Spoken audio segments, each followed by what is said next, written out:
자, 오케이 할게.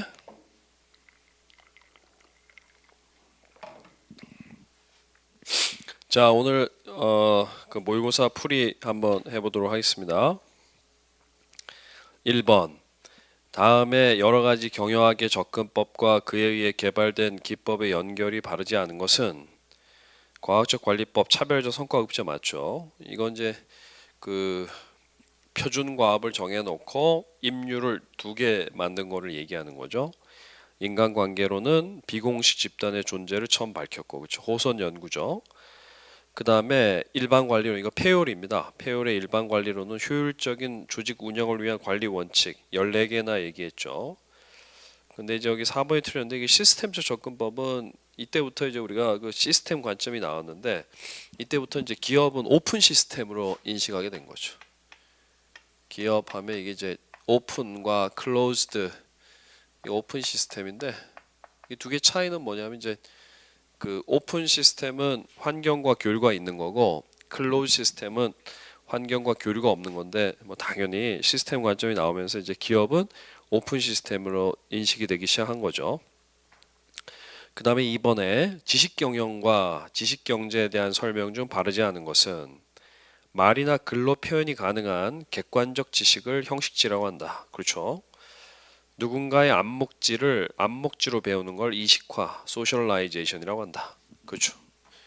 여기로 이제 지식 경영에서 이런 프로세스가 되는데, 이거 이제 잘 알고 계셔야죠. 네. 이 암묵지에서 암묵지가 되는 거를 이제 소셜라이제이션이라고 합니다. 그 다음에 여기는 암묵지에서 형식지 되는 거를 아티큘레이션. 여기 형식지에서 형식지로 되는 거를 컨비네이션.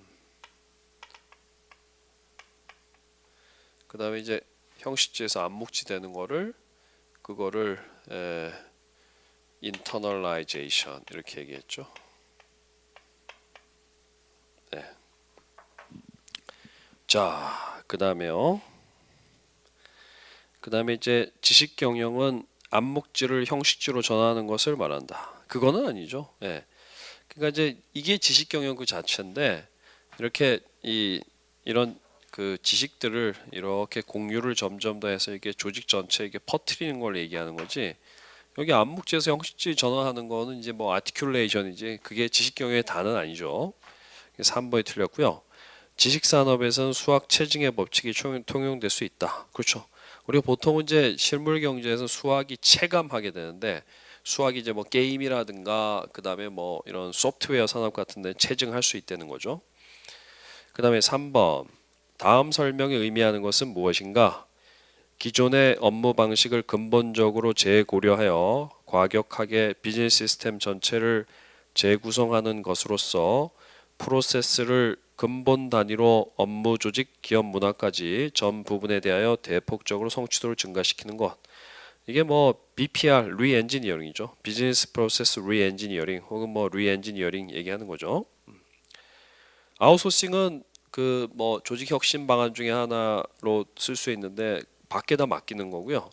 벤치마킹은 우리가 그 어느 정도 그 경쟁력 수준을 올리기 위해서, 그래서 이제 잘하는 사람을 좀 이렇게 모방하고 그 회사와 어떤 갭을 메우기 위한 그런 행위들을 전부 다 벤치마킹이라고 하고, 전략적 제휴는 그건 이제 뭐 다른 기업과 뭐 이렇게 제휴를 해서 사업을 진출하고 하는 거를 이제 전략적 제휴라고 하죠. 가장 높은 수준 전략적 제휴를 우리가 조인트 벤처라고 합니다.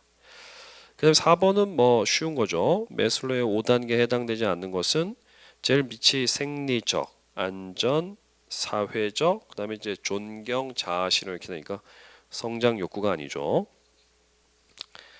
그다음에 다음이 설명하는 지각 오류는 무엇인가?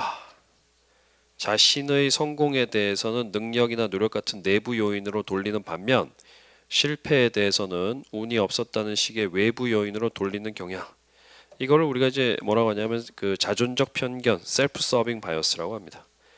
이게 이제 귀인 오류 중에 하나예요. 그러니까 이제 보통 사람들은 자기 이제 자존심이 위협받는 상황이 되면 자기 자존심을 이제 올리고, 예, 성공을 내부에 귀인하면 자존심이 올라가죠. 그다음에 이제 실패를 외부에다 귀인하면 자존심이 이제 떨어지는 걸 방지할 수 있죠. 그게 바로 이제 자존적 편견이라고 보시면 되죠.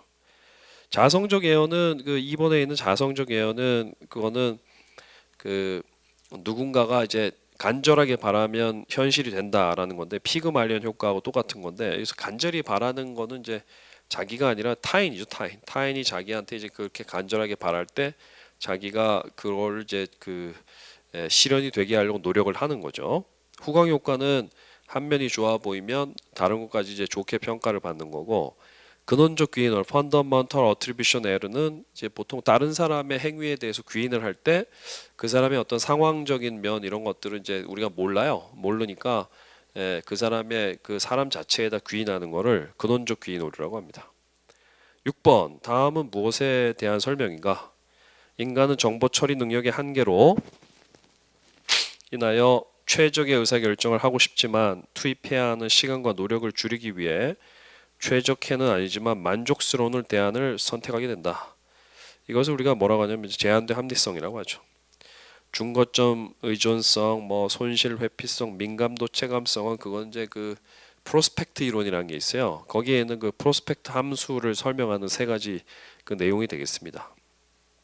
그 다음에요 7번 이건 뭐 굉장히 쉽죠. 프렌치와 레이븐이 제시한 권력의 원천 중에서 개인적 권력에 해당하는 거. 개인적 권력은 D와 E죠. 전문적 권력과 중거적 권력이고 나머지는 그건 다 공식적 권력이라 어떤 직위와 관련 있는 거죠. 8번 다음의 특성을 가지고 있는 집단 의사결정 기법은 뭡니까? 참석자들로 하여금 서로 대화에 의한 의사소통을 못하게 하고요. 그럼으로써 집단의 각 구성원들이 진실로 마음속에 생각하고 있는 바를 끄집어내려는 것이다. 이 방법에 의하면 의사결정에 참여한 모든 구성원들은 각자 독립적으로 자신의 의사를 개진할 수 있기 때문에 의사결정을 방해하는 타인의 영향력을 줄일 수 있다는 장점을 가지고 있다. 이 방법이 효과적으로 사용되는 때는 새로운 사실의 발견과 아이디어를 얻고자 할 때, 정보의 종합이 필요할 때, 최종 결정을 내릴 때 등이다. 뭐 정답은 이제 명목 집단 기법 NGT라고 하죠. 노미널 그룹 테크닉이라고 하는 거죠. 어쨌든 이게 노미널 그룹 테크닉도 사람들 간에 이제 서로 영향을 받는 것을 그 상호작용 이런 걸 이제 배제하기 위해서 그 의사 결정을 할 때 서면으로 이제 작성을 하게 하는 거죠. 사람들하고 이제 대화를 못 하게 하고요. 그래서 이제 사람들 간의 상호작용을 좀 제한한다는 의미에서는 뭐 물론 방법은 좀 다르지만 델파이 기법하고 이제 공통점은 있죠. 그 이제 전문가를 대상으로 하는데 전문가들조차도 같이 모여서 그 의견을 나누게 되면 서로의 의견에 영향을 받기 때문에 그래서 이제 개별적으로 접촉을 하게 되는 거죠. 9번 변화적 리더십의 특징이 아닌 것은 그 뭐 비전 제시, 지적 자극, 개별적 배려, 그다음에 뭐 저 이상화된 영향력 뭐 이런 것들은 다들 변화적 리더십의 요소지만 예외에 의한 관리, 얘는 이제 거래적 리더십의 요소죠. 예외에 의한 관리하고 그다음에 이제 조건적 보상, 요거 두 가지는 그 거래적 리더십인데 그건 꼭 알아두셔야 되죠. 그다음에 10번 유기적 조직의 특징에 해당하는 것은 어쨌든 그 유기적 조직 그 우리가 이제 이건 뭐 굉장히 쉬운데요. 기계적 조직이 있고 유기적 조직이 있는데 보통 이제 공식화, 집권화, 그다음에 이제 전문화 요 세 가지가 얘는 이제 다 고고고입니다. 이쪽은 저거 이게 아주 이제 기본적인 특징이죠. 그럼 이제 이것만 가지고 해결이 되느냐 봅시다. 유기적 낮은 공식화 낮고요. 그다음에 이제 낮은 집권화는 뭐 높은 분권화하고 같은 말입니다. 분권화하고 집권화하고는 이제 반대말이니까.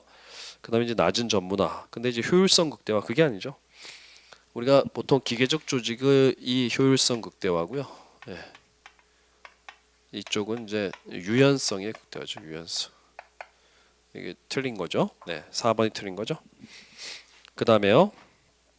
11번 조직구조 설계 시 고려해야 될 상호 변수가 아닌 것은 전략, 규모, 기술 환경인데 명령체계는 그건 이제 조직 구조를 설명하는 변수예요. 뭐 전문화, 공식화, 집권화, 명령체계, 통제의 범위, 부문화, 복잡성 뭐 이렇게 7가지는 조직 구조를 설명하는 변수고 조직을 설계할 때 고려해야 될 변수는 전략, 규모, 기술, 환경 이렇게 네 가지죠.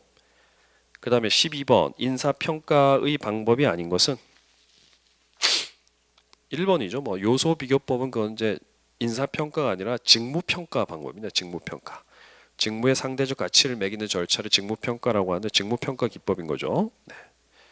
그 2번의 BARS, 3번의 BOS, 4번의 CIM 이런 것도 전부 다 이제 인사평가 기법인데 이게 행동을 평가하는 거죠. 행동. 그 다음에 13번 임금에 대한 설명 가운데 가장 적절하지 않은 것은 1번 임금 수준의 문제는 내부 공정성의 문제이다. 이게 이제 틀린 거. 이게 좀 약간 좀 어려운데요. 우리가 이제 임금에서 지켜줘야 될 공정성이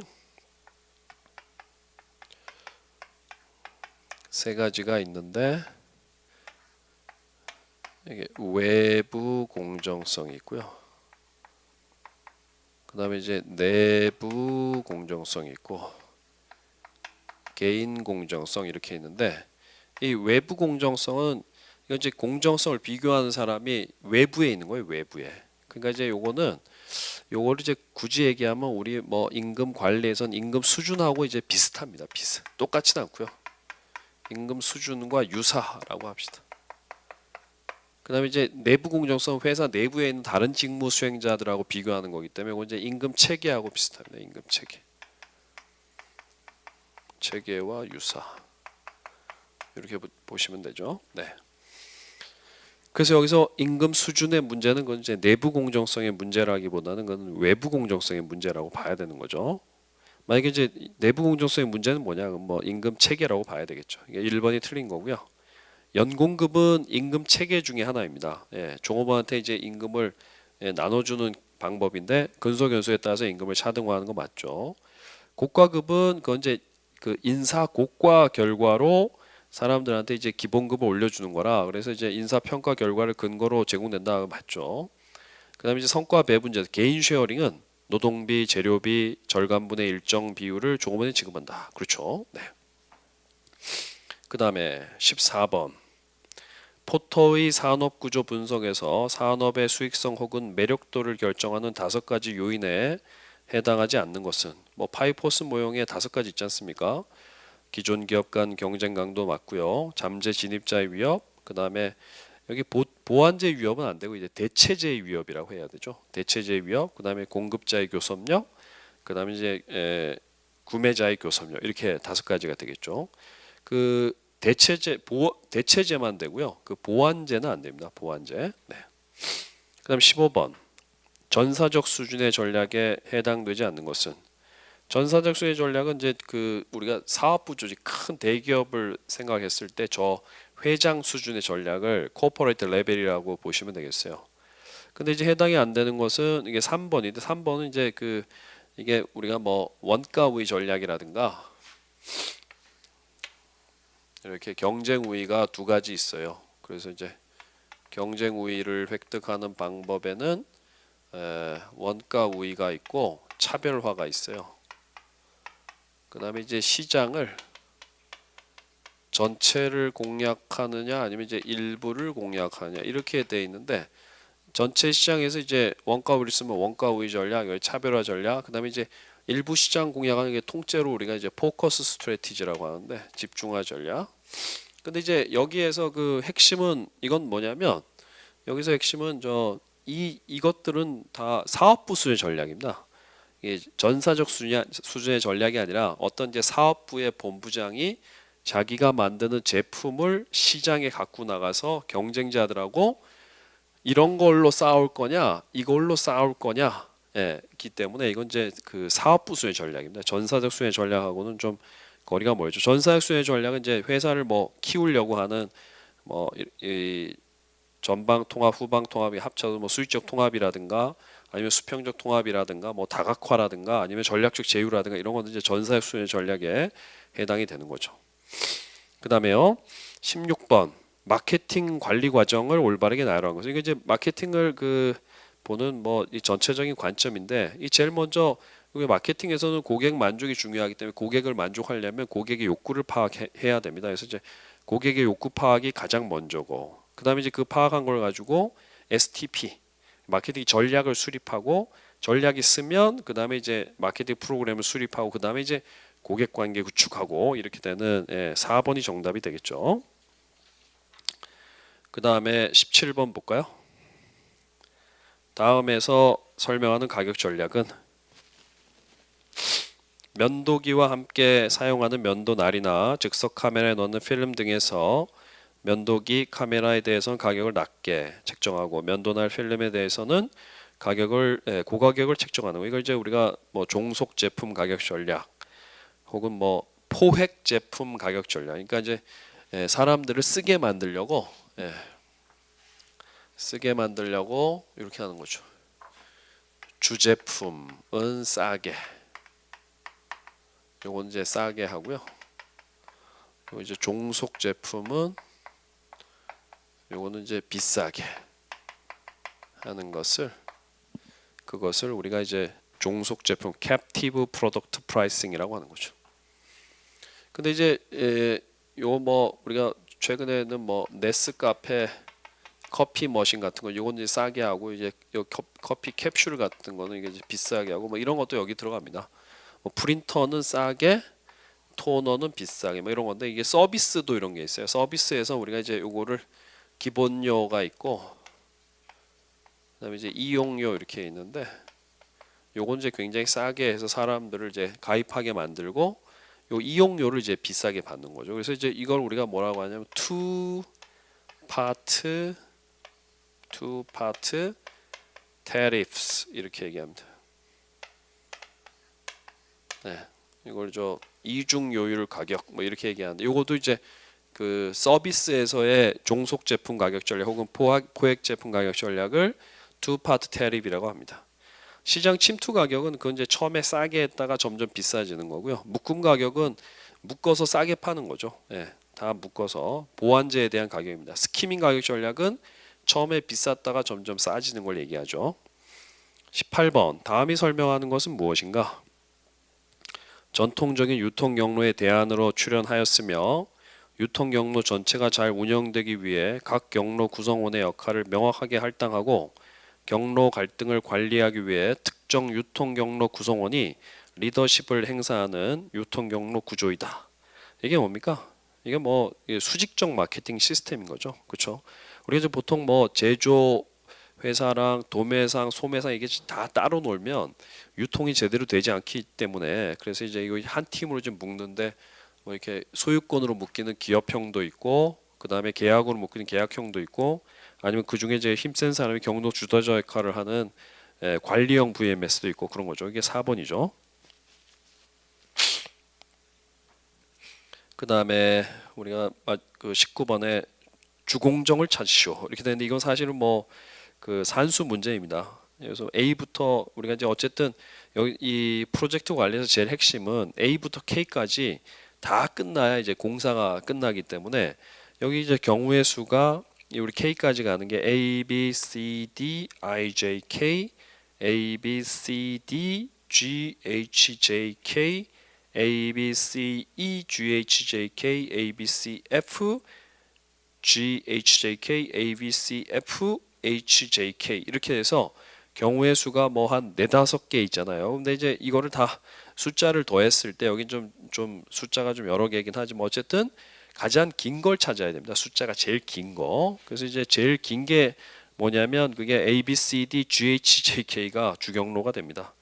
그래서 이제 정답은 2번이네요. A, B, C, D, G, H, J, K. 그게 주경로가 되는데 숫자는 뭐 다 더해 보시면 되겠죠. 네.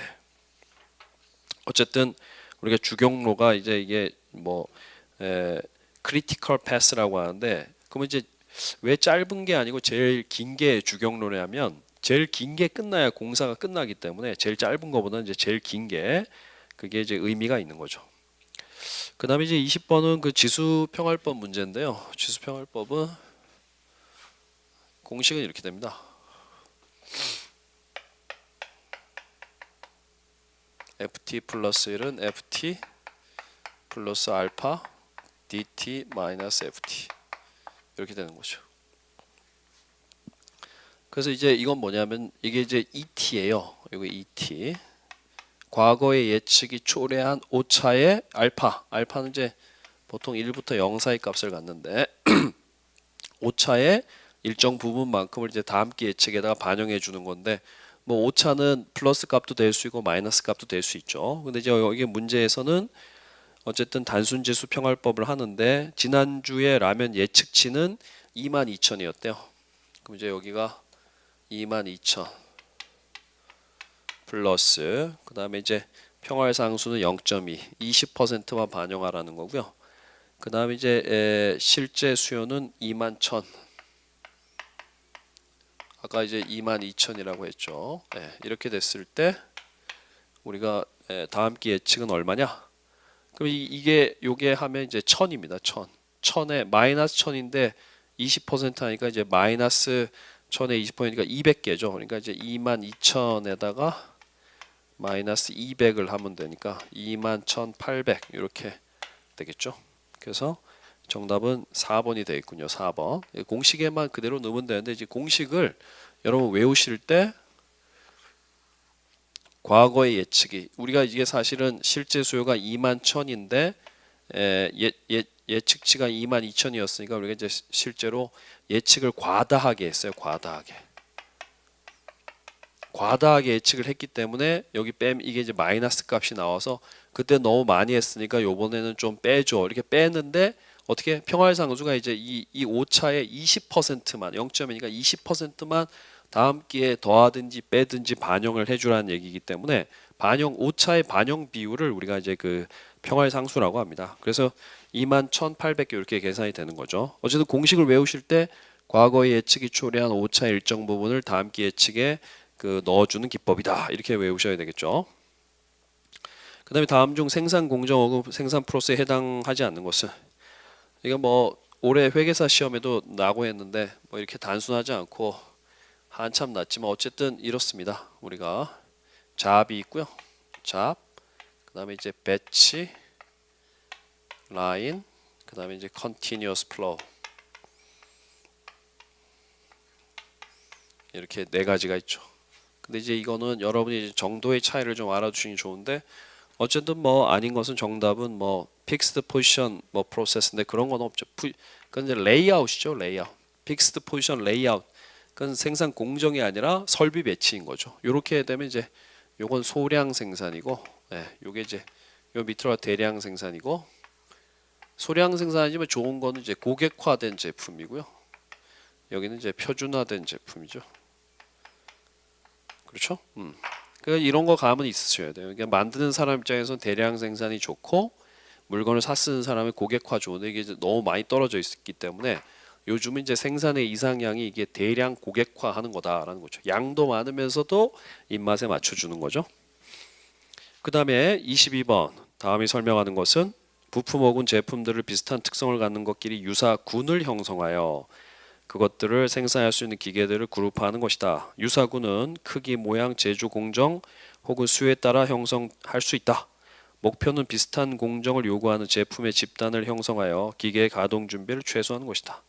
우리가 요걸 이제 GT라고 합니다. 그룹 테크놀로지. 그러니까 쉽게 말하면 이제 그룹화하는 기법이에요. 그룹화. 그래서 이제 이 공정별 배치인데 요걸 이제 그룹화를 잘 하면 제품별 배치하고 좀 비슷한 그런 효율성을 얻을 수가 있습니다. 그래서 이제 그렇게 하면 이게 몇 개 이제 이렇게 셀이 나오는데 그걸 이제 셀 배치라고 합니다. 셀 배치. 우리가 이제 요거와 달리 설비 배치가 있는데 설비 배치에는 공정별이 있고요.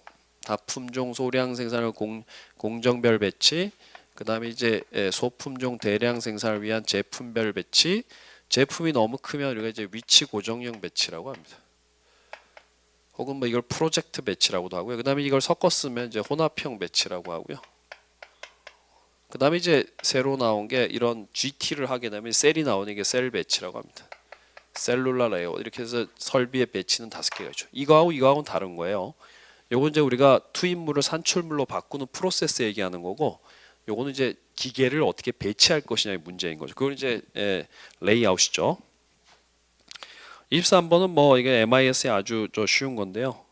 중력 이 경영 기능 수행하고 경영 목적을 달성하는 데 필요한 경영의 주요 정보를 신속 정확하게 조회할 수 있도록 지원하는 시스템. 이건 이제 중력 정보 시스템이라고 해서 EIS 이게 제일 높은 사람이 쓰는 거죠. 회사의 제일 높은 사람이 쓰는 시스템을 EIS라고 합니다. TPS가 제일 미치고 거래 처리 시스템 제일 미치고 그 다음에 IRS, DSS, EIS 이렇게 해서 제일 높은 사람이 쓰는 거죠. 그 다음에 24번 이거는 뭐 아주 간단한 감가상각 문제네요. 2011년 1월 1일 내용 연수 5년이고 잔존가치 10만 원의 기계 장치를 100만 원에 주겠대요. 그러니까 이제 어쨌든 그 잔존가치가 10만 원이니까 우리가 이제 90만 원을 감가상각해야 되네요. 근데 이제 우리가 이게 연수합계법에 따라서 하래요. 그럼 이제 5년이니까 이제 이걸 1 더하기 2 더하기 3 더하기 4 더하기 5 하면 이게 이제 15예요. 그럼 첫해 우리가 이제 15분의 5만큼 감가상각을 해야 되기 때문에 90만 원에다가 뭐 15분의 5를 곱하면 30만 원이 되겠죠. 연수합계법은 이제 첫해 15분의 5, 두 번째 해 15분의 4, 그 다음에 15분의 3, 그 다음에 15분의 2, 그 다음에 15분의 1 이렇게 하니까 다 더하니까 이제 15분의 15 되니까 90만 원 전체가 이제 감가상각이 되는 거죠. 그 다음에 이건 뭐 더 쉽네요. 다음 중 재무제표에 해당되지 않는 것은 뭐 시산표죠. 재무상태표, 포괄손익계산서, 현금흐름표. 그 다음에 뭐 있습니까? 뭐죠? 재무상태표, 포괄손익계산서, 현금흐름표. 그 다음에 하나 뭐 있죠? 자본과 관련되는 건데 어쨌든 그게 재무 그 제표고요. 그 다음에 그 시산표는 그건 이제 재무제표에 해당이 되지 않는 거죠. 회계 과정 중에 있는 거죠. 자, 이것으로써 그 첫 번째 문제풀이를 마치도록 하겠습니다.